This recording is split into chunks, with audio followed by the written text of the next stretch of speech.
Walking by faith, not by sight, guided by His. Lord, this is not just about healing, Lord, but this is about the restoration of the divine calling ng iyong anak, Panginoon, in the name of Jesus. But one day, you will use her mightily in the divine purpose that you entrusted in her, in the name of Jesus. But if she will remember this moment, in the mighty name of Jesus, in the name of Jesus, I speak right now, restoration ng kanyang lungs, restoration ng kanyang puso, restoration ng kanyang paghinga, in the mighty name of Jesus.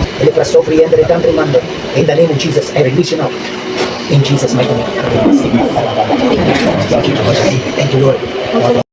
By His endless light, every shadow fades away as we trust in You today.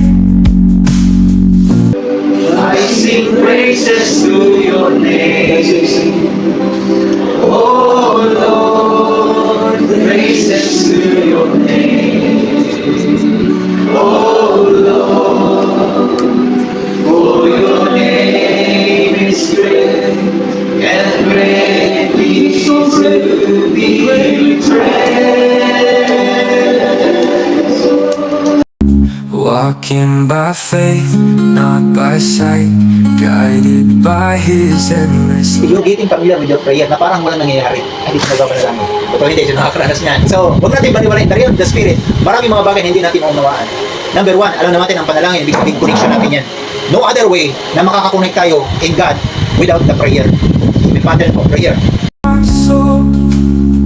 Walking by faith, not by sight, guided by His endless love.